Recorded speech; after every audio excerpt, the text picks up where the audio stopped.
ঢাকার আকাশ চেয়ে গেছিল বড় বড় বেলুনে, বিজুর বিচার চাই। আসলে এই প্রশ্নটা যখন কেউ করে আমি বিরক্ত হই এবং বিব্রত বোধ করি। কেননা বারবারই যখনই কোনো টক শোতে যাই, যখনই কোনো সাংবাদিক প্রশ্ন করতে আসে বা আমার সঙ্গে ইন্টারভিউ নিতে আসে, এই একটা কমন প্রশ্ন জিজ্ঞেস করে।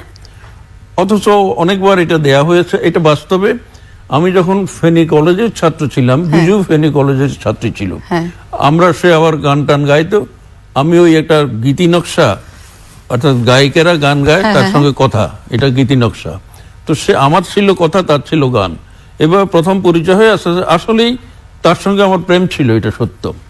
কিন্তু যুদ্ধের সময় যখন আমি চলে গেলাম, তখন তারা তার বাপ সহ, তার বাবা একটু দক্ষিণপন্থী ছিল, তারা সোনাগাজী এলাকায় আত্মগোপন করে। সেখানে একটা রাজাকার, অনেকটা জোর করেও বলা যায়, তাকে বিয়ে করে ফেলে। ফলে বিজুর সঙ্গে আমার কথা হয়েছিল যে সে আমাকে ছাড়া কাউকে বিয়ে করবে না, আমিও তাকে ছাড়া কাউকে বিয়ে করব না। কিন্তু সে বোঝা গেল যে খুব একটা প্রেসারে পড়ে বিয়ে করে নাই, সে স্বাভাবিকভাবে বিয়ে করেছে। আমি আসার পরে, যুদ্ধের পরে, যুদ্ধকালীন সময়েই কিছুটা খবর পাচ্ছিলাম যে বিজুর বিয়ে হয়ে গেছে ইত্যাদি। তো যাই হোক, এখানে এসে বিজুকে আবার ইচ্ছা করলে আমি তার কাছ থেকে ছিনিয়ে আনতে পারতাম, যেহেতু আমি মুক্তিযোদ্ধা, আমার সমস্ত ক্যাডার ট্যাডার দল বল ছিল অন্য, কিন্তু আমি সেটা করি নাই। তো এখন মুক্তিযোদ্ধার, আপনি এই প্রেমের প্রসঙ্গে এসে স্বীকার করলেন জয়নাল হাজারীর ক্যাডার বাহিনী ছিল। ক্যাডার না, মুক্তিযোদ্ধাদের সঙ্গে তার বাহিনী থাকে না। আমি কি একা মুক্তিযুদ্ধ করতে পারিনি? মুক্তিযোদ্ধা এবং আমি ক্যাডার কমান্ডার ছিলাম। না না না, মানে ভাষার সঙ্গে এবং সম্পর্ক দুটো একটু আলাদা। তো মুক্তিযোদ্ধা তো যেমন টিপুর কথা বলে বলাইলে মার্ডার, আমি তেমন হয়তো মুক্তিযোদ্ধা সহকর্মীদের কথা বলতে ক্যাডার বলে ফেললাম বলক্রমে। তো তাদের দিয়ে এক মুহূর্তে কেউ কোনো প্রশ্ন করতে, কারণ তখন কোনো প্রশাসন নাই, কিছু নাই, তখন আমি সব পরিচালনা করি ফেনীতে। তো আমি তার বিচার চাইছি এই জন্য যে আমরা ওয়াদা করেছিলাম যে আমরা একে অপরকে ছাড়া বিয়ে করব না, কিন্তু সেই বিয়ে করে ফেলেছে এবং তার পরবর্তী কোনো প্রতিকারও নাই। সেই জন্য আমি বলছি যে কেন সে এই ওয়াদাটা ভঙ্গ করলো, কেন সে আমাদের মধ্যে যে চুক্তি ছিল সেই চুক্তি ভঙ্গ করেছে, সেটার জন্য আমি তার বিচার চেয়েছি। মানুষ তো এলাকার লোক বলে আপনি অনেক অপরাধ করেছেন, মানুষ আপনার বিচার চায়, কিন্তু আপনি ভালোবাসার কাছে বিচার চাইলেন কেন? আপনি তো ভালোবাসা ফেরত চাইতে পারতেন, সে উপন্যাসের নাম হতে পারতো বিজুর কাছে ভালোবাসা ফেরত চাই, বিচার চাইলেন কেন? বিচার চাই যে বিজু, এটা অপরাধ তো আমি মনে করি। বিজু কি স্বীকার করেছে সেটা অপরাধ? বিজুর সঙ্গে আমার পরবর্তীকালে কখনো কোনোদিন কোনো কথা হয় নাই।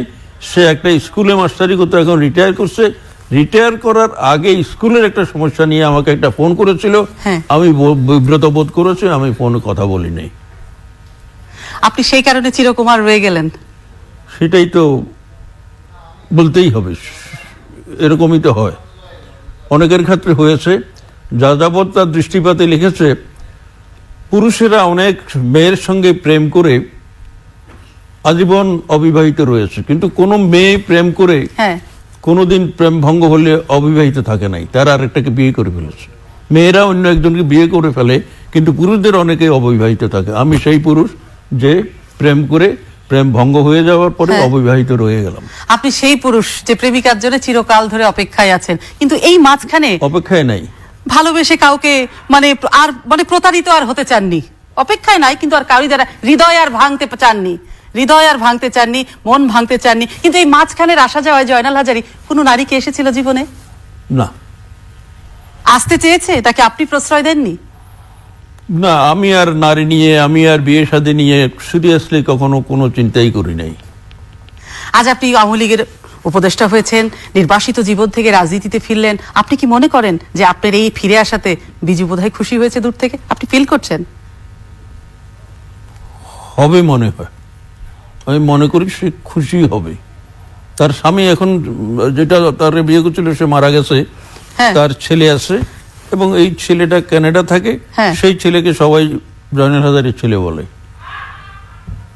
অথচ সে প্রশ্নে উঠে না বা কোনো কিছু না, কিন্তু ওই ছেলেকে প্রত্যেকেই, এইটা যেহেতু বিজুর সঙ্গে আমার সম্পর্ক ছিল, তো সেই হিসাবে সবাই বলে যে এটা জয়নাল হাজারীর ছেলে। আপনার দুটো রং, একটা লাল একটা সাদা, কোনটা বিজুর জন্য, লালটা না সাদাটা? বিজুর জন্য তো সাদাটাই এখন, আর আমি সাদা পছন্দ করি, কারণ হলো আমি সুভাষ বসুর অনুসারী ছোটবেলা থেকে। সুভাষ বোস সাদা ড্রেস পছন্দ করতেন সব সময়, জুতা থেকে টুপি পর্যন্ত।